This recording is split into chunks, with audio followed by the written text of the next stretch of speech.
The 2026 NFL Draft is just about a week and a half away, and finally, today, we are going to talk about one of my favorite, I don't know, maybe least favorite, depending on how you look at it, position groups, the linebackers in the 2026 NFL Draft. Maybe one of the Bengals' biggest needs, a position they did not yet address in free agency.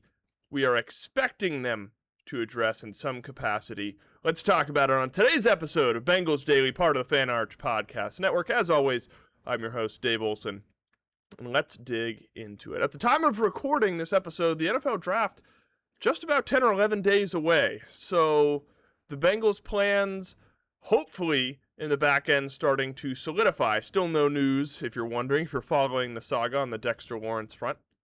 And today we're going to talk about one of the position groups that I don't expect the Bengals to be able to grab in round one.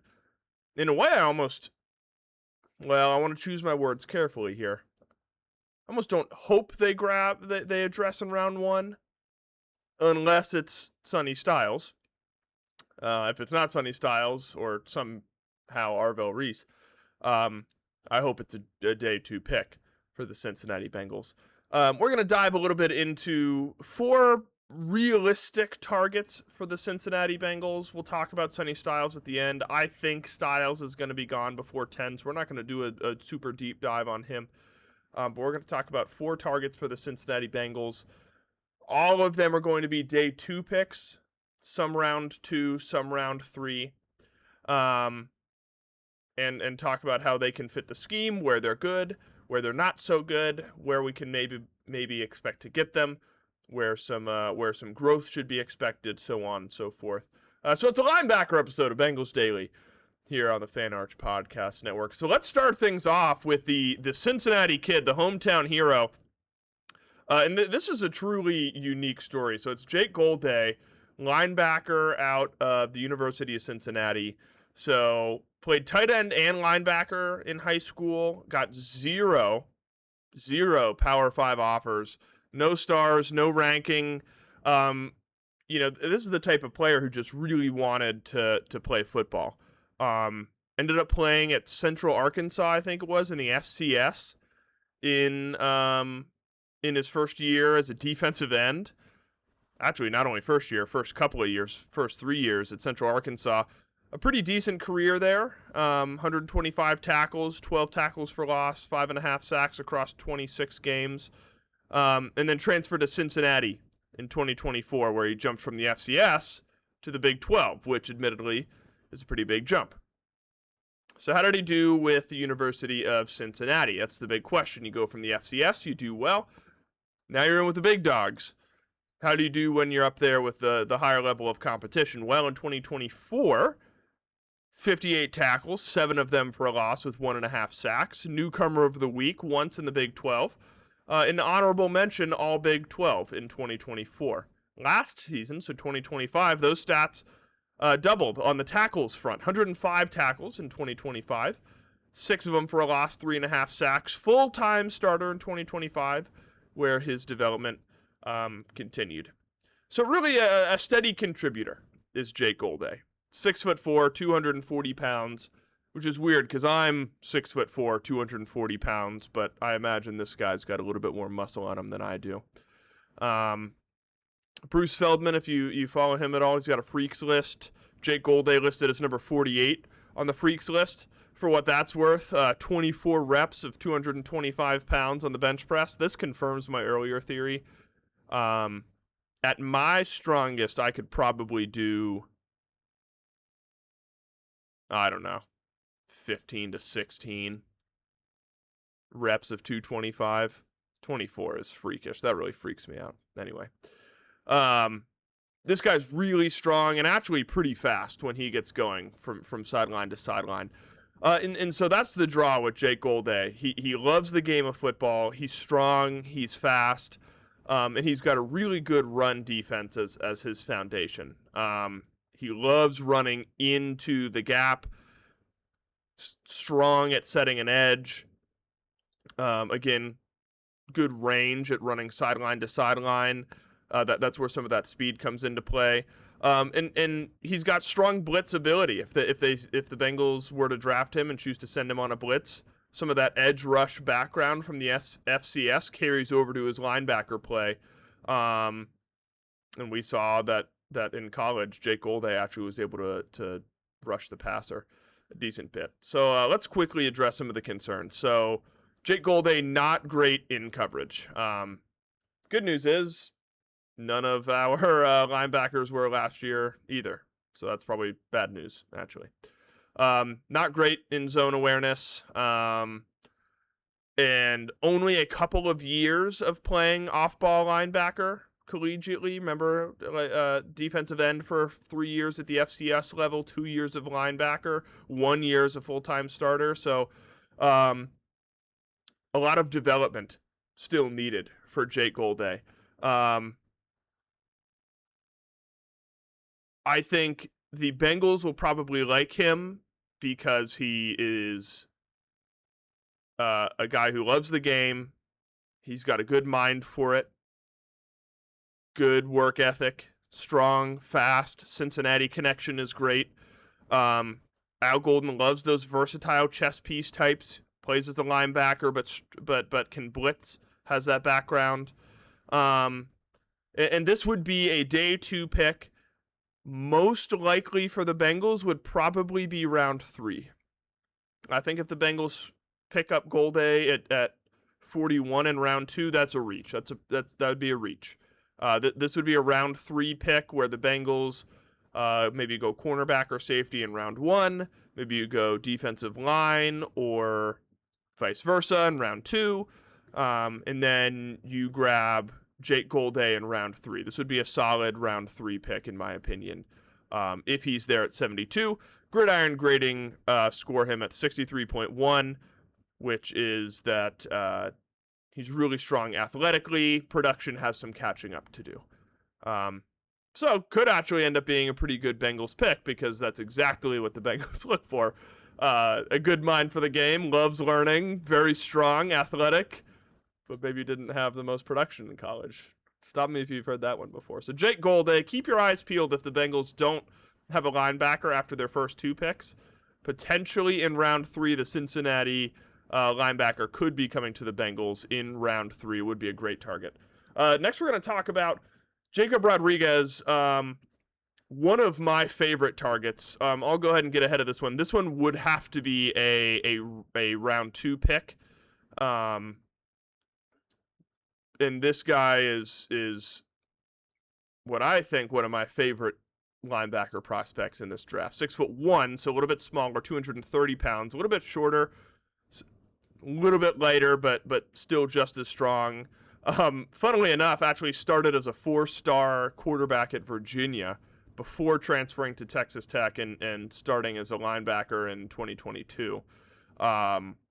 So that could be worth something. A player who knows the tendencies of the quarterback position, now playing on the opposite side of the field. And the production is very strong. So where Jake Golday maybe had lower production numbers, let's talk about this. 2024 for Jacob Rodriguez, 127 tackles, 10.5 of them for a loss, 5 sacks, 1 interception, 3 forced fumbles, first team all Big 12. 128 tackles in 2025. 11 of them for a loss, 4 interceptions, 7 forced fumbles, led the FBS in that final stat. Won the Butkus Award, nation's best linebacker, the Lombardi Award, and the Nagurski Trophy in 2025. Oh, I left out the Bednarik Award as well. So every defensive linebacker award that you might want to win, Jacob Rodriguez won. Also finished 5th in Heisman voting. A legitimate turnover machine on the defensive side of the ball, and had a strong, elite, FBS leading 94.8 PFF run defense grade as a linebacker, which, again, top in the FBS as a linebacker on the run defensive front. Gridiron grading, love Jacob Rodriguez. 81.5 with a 92.6. Strength of record, best production score amongst all linebackers in the entire class. a comp floating around is Fred Warner. Honestly, highly intelligent. He's instinctive, creates some havoc, those interceptions, those fumbles. You can clearly tell how I'm talking about this guy, that I really like him. So why is he a day two? Well, he's a little bit smaller. 6'1", 230 pounds. Arms are a little bit shorter. 11th percentile arm length. Arms are a little bit shorter. Scouts a little bit worried about bigger interior linemen getting the best of a slightly undersized linebacker. Didn't do the best in coverage either, similar to Jake Golday. And three years at the linebacker position, has some technical development still to go. Not elite in the speed category either. 4.57 40, fine, but not elite. The Bengals should want him because he's got elite pedigree. He's got high football IQ. He's won every major defensive award. His production is amazing. 5th in Heisman voting should speak for itself. Again, the Bengals allowed the most rushing yards in the NFL last year. This guy prevented the most as a linebacker amongst the linebackers last year.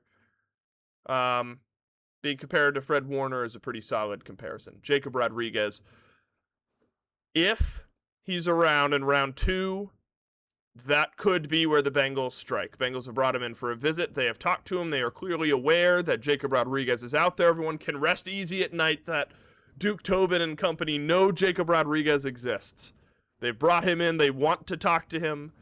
Does Jacob Rodriguez make it there, and do the Bengals get a chance to draft him? At 41 is the question. 41 would be the draft pick. Would not be any earlier, would not be any later. It would have to be in round 2. But that. I would love Jacob Rodriguez in round 2. That's my draft crush going into this year. Again, I'm a little bit lower on the linebacker position than most other people are, though. But I would love Jacob Rodriguez. Let's pick things up a little bit here. As a UGA grad myself, I love this next guy, C.J. Allen, linebacker out of UGA. That is a relatively safe pick. I love this guy. He was fun to watch in college. Again, 6'1", 230 pounds, so a little bit undersized. 4-star recruit coming out of Georgia. Basketball player, track runner. 76 tackles in 2025. 88 tackles, so, 20 or so less each season than Jacob Rodriguez if we're comparing to our leader. First team All-SEC and consensus All-American, Butkus Award finalist. 21 in March 2026. This guy is young. Plenty of room to grow. Bengals not loving to do contracts with players turning 30. C.J. Allen, a young player. So what makes him good? He's got a high floor. He's got great production against elite competition. And trust me, when you play for Kirby Smart, you know that you stick to your assignment. C.J. Allen sticks to his assignment. He's got a high football IQ. Only missed 3 tackles in 2025, according to PFF. That's a strong note to consider as well. So one of the most reliable tacklers in this class. Compared to Nakobe Dean, another UGA grad, another UGA linebacker, I think that's pretty spot on as well. And multiple analysts looking at C.J. Allen as, a guy who could start for you for a decade. Could be elite. At least is going to be fine. And honestly, that makes C.J. Allen exciting to me. We need someone who's fine, that linebacker. If you're sticking with Demetrius Knight, give me C.J. Allen instead of Barrett Carter, because Barrett Carter was terrible, and C.J. Allen could be fine. And suddenly fine makes this defense look a lot better. C.J. Allen, smart, experienced, comes from a pro-style system. Here's the concern, though. 4.55 40, so not a burner, average. Unfortunately, had a meniscus tear against Texas. Did not run against the combine. That did require surgery. That's a big one. Medicals are going to be important with this player. Not great in man coverage. That said, there's some analysts considering this a potential late round 1 pick. This would be potential early round 2. If meniscus clears the medicals, then it could be a late first, and honestly, the Bengals might miss on C.J. Allen. If teams have concerns, then you start seeing him drop, then the Bengals might take a risk. The medicals this upcoming week are going to be what are most important. Honestly, the debate between C.J. Allen and Jacob Rodriguez at 41, if both options are there, real difficult choice. C.J. Allen could be better. I mean, it's honestly like Jermod McCoy and Mansour Delane. One player may be better, but health concerns. Consistent, but healthy. What do you go for at 41? Keep your eyes peeled for C.J. Allen, one of my favorite players in college football, but a potential day 2 option if teams get a little scared off by that meniscus. One of the final things we're going to talk about here, Anthony Hill Jr., linebacker out of Texas, 6'3", 238 pounds, so a little bit bigger. 5-star recruit, so the pedigree recognized a bit earlier on in his career. Started as a true freshman where he had 67 tackles, 8 for a loss, 5 sacks, and co-Big 12 Defensive Freshman of the Year. So right out of the gates, young kid stepping into elite competition in college football and getting it done early. A huge season in 2024. 113 tackles, an SEC high, 16.5 of those for a loss, 8 sacks, 4 forced fumbles, 1 interception, and a second-team All-American in his sophomore season. 2025, 69 tackles, 7 for a loss, 4 sacks, 2 ints, 3 forced fumbles, first-team All-SEC. So one of the most productive young linebackers that we've had recently. He's a little bit quicker than a couple of the last guys we've talked about, 4.51, so 0.05 faster than the last 2 linebackers we've talked about. He's got a top 3 10-yard split amongst all linebackers at the combine for what that's worth. 31.5 career tackles for a loss means he is able to disrupt at and behind the line of scrimmage consistently. Compared to Jihad Campbell a lot. Hair on fire type player. Running around the field, gets after it. I say backup plan in my lower third. That's because I'm in love with the Jacob Rodriguez, the C.J. Allen of the world. Anthony Hill Jr. would not be a sad pick by any means. He would fit here in Cincinnati. Got a lot of sacks as a linebacker in his career. He's got good burst, good acceleration. He's versatile in the scheme, as we've talked about. Al Golden likes that in a player. He's young enough that you talk about development. Cincinnati likes to give years to develop to these players. Anthony Hill Jr. has those opportunities. The issue is that in 2025, there was a dip. 24, a huge season. Why did that stop in 25? Had just over half of the amount of tackles, just under half the amount of tackles for a loss, and half of the sacks. So hovering around half of the production in 2025. Don't know. Maybe a little bit worn down. Schedule caught up with them. Competition swapping to the SEC for Texas caught up with Anthony Hill Jr. Who knows? Similar to other linebackers, potential coverage limitations. Could there be medical concerns? Nothing that I've personally seen. There might be, but teams will know. Teams will do their due diligence on the dip in production. Generally, though, consensus round 2. I'm not sure many analysts predicting round 1 for Anthony Hill Jr. Could end up sliding to the Bengals. Honestly, mocked right around the Bengals. So Anthony Hill Jr., the last prospect we're going to talk about in this draft. So Jake Golday, consider this the ejection seat. All right, it's round 3. We haven't gotten a linebacker yet. The Cincinnati guy is still there. Let's snag us Jake Golday. Please still be there in round 3. Address linebacker. Add someone to that room. Let him compete in camp. Jacob Rodriguez, love him as a round 2 option. C.J. Allen, that's the... I'm licking my chops if C.J. Allen clears medicals and is still available at the beginning of round 2.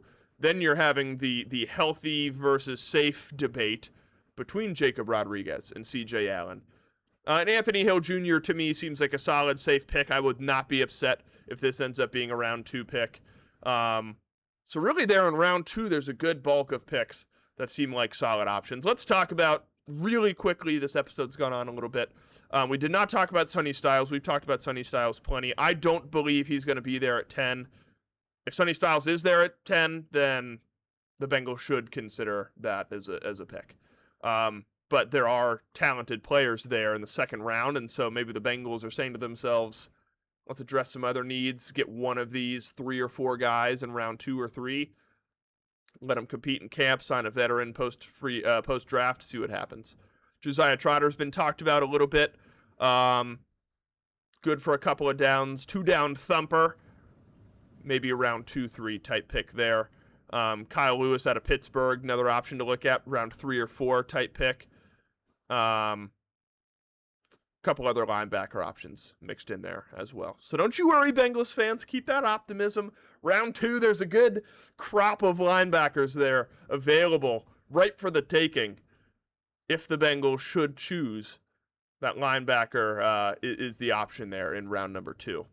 Sonny Styles, do not write him off in round 1, but I'm thinking some some linebacker needy teams before the Bengals are going to scoop him up in round 1. But some great options in round 2. Jacob Rodriguez, C.J. Allen, those are my two draft crushes this year. At linebacker, I would be thrilled if we got one of those 2 players. Again, pending medicals for C.J. Allen. That's the big one. We'll talk about some linebackers, some other positional groups. I want to talk about tight end this week, actually. Bengals have Mike Gesicki. Is there still a need at tight end? We'll talk about that this week and a little bit more on Bengals Daily, part of the Fan Arch Podcast Network. Thanks for tuning in. We'll see you next time.